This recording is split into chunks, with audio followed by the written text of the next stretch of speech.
High above Canberra, Mount Ainslie is Shane Rattenbury's favourite place in the nation's capital. I love to get up here whenever I can. It's always changing, it's different in every season. There's different birds around, wildflowers in the spring, lots of different trails. The Greens leader has been in Cabinet for 12 years, and before that he was the Speaker for 4.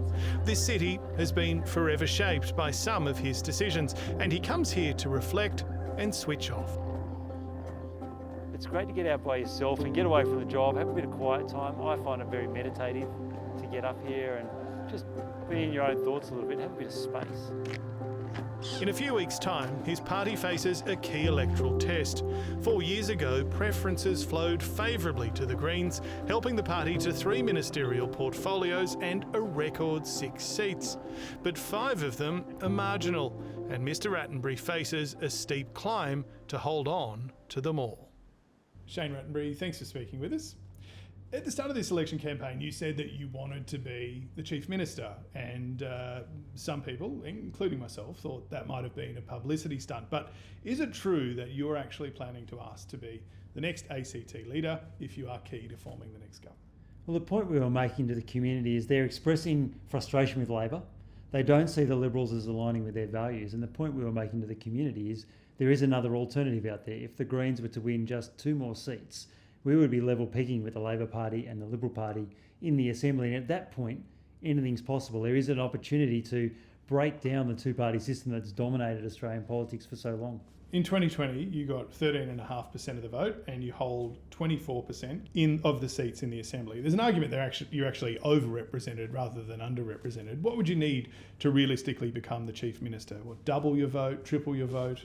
We'd need to win at least a couple more seats so that we weren't the smallest party in the Assembly. And at that stage, it does open it up. We've seen around the country, there is a lot of movement in the way people vote. We're seeing big swings in different places. So it is possible. It's not the most likely outcome. Housing affordability is a huge issue in Canberra, and it's a huge issue at this election as well. If the Liberals get elected, they want to expand the city outwards. You want to densify it. Can you just explain to us what will the city look like in 10 years' time, maybe 20 years' time, if you get your way, particularly the inner north and the inner south? Yeah, we do want to see a greater density, but in a way that's a really human-friendly style of city development. A lot more sort of townhouses, row houses, low-rise apartments, so that people can live in areas near where they work, near where there's shops and other services, rather than being further and further out, where you have to spend so much more time in your car, so much more time travelling, spend more of your money on transport. We know people want to be able to walk and cycle to their local amenities, be close to family and friends, or if they're older in life, downsize, but within the area they've always lived in. Part of your plan is to build, and it's about 5,000 homes, give or take a few, at the Canberra racecourse. Are you trying to push horse racing out, or is this just a very convenient spot for a new suburb, given the light rail goes past it? This is a fantastic location for a new suburb. It's just 5 kilometres from the CBD. It's got 2 light rail stops. The architects we got to have a look at it said you could fit in 5,000 homes, as well as a school, a retirement village, shops, medical facilities. So actually creating a suburb, I think it's far more attractive than the alternative proposal, which is to just put up some apartments around the edge of the racecourse that'll be isolated and won't have access to services. So if horse racing was forced to leave the ACT as a result, would that just be a happy side effect for you? Well, right now we have 2 horse racing tracks within 20 kilometres in this region, one just in Queanbeyan and one right in this prime retail or prime residential location in the heart of the city.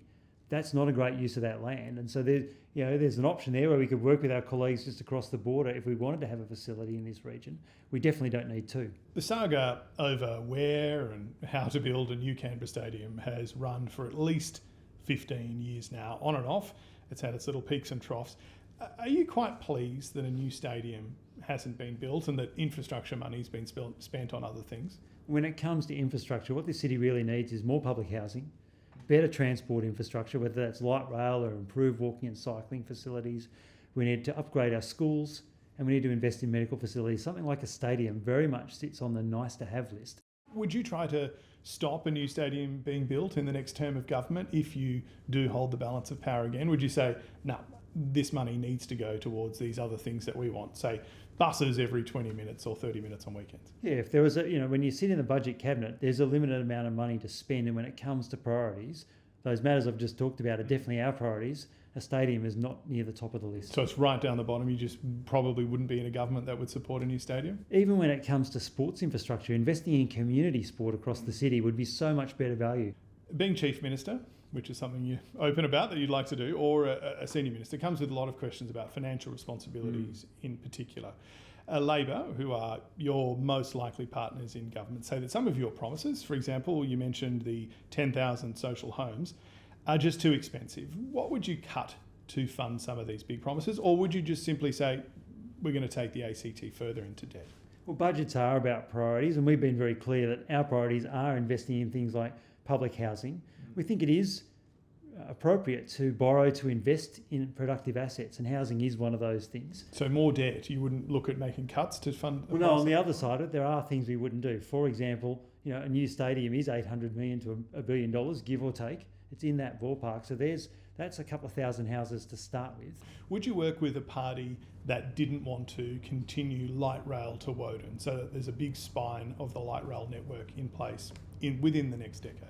Yeah, we've been really clear that we do need to keep building light rail. It's about shaping our city for the future. It's not just about the next few years. It's about thinking, what is Canberra going to look like over the next 20, 30, 40 years? Light rail is a long-term investment. I think a lot of people get put off by the sort of price tag around it. The reality is it's a long-term asset. We will pay for it over an extended period of time, and the payments each year sit well within the capability of the ACT budget. So just very briefly, you wouldn't work with the Canberra Liberals because that's a key policy of theirs? It's certainly a key difference, and I think their vision for Canberra, which is to continue to spread out and to push people further away from the city, is not one we share. The ABC has done a lot of interviews with you about Walter Sofronov, the Bruce Lehrmann trial, and your dealings with prosecutors. I think we've even spoken about it before, and we don't have time to get into it all again. But this hasn't been a hugely happy chapter of the ACT's judicial system. If you're part of the next government, would you be willing to take a breather from the Attorney General portfolio just to give it some fresh eyes? Yeah, look, that has been a really difficult matter, and it's played out nationally. It's, I think, been a very extraordinary matter in so many ways.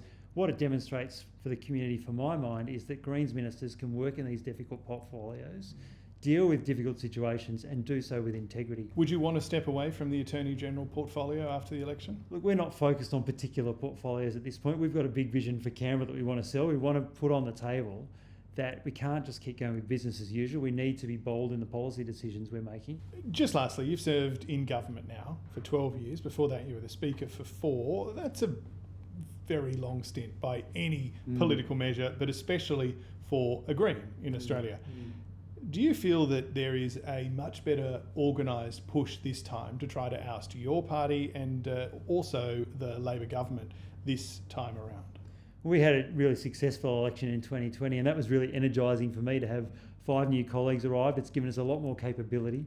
We've been able to work right across the city on all sorts of issues. Did it put a target on your back though? Well, I think it did though. Those are marginal seats. Some of them won by only a couple of hundred votes, and so there's no doubt people are targeting us much more strongly this time. But hopefully the Canberra community has seen that having a local Green member is someone who's passionate about their community.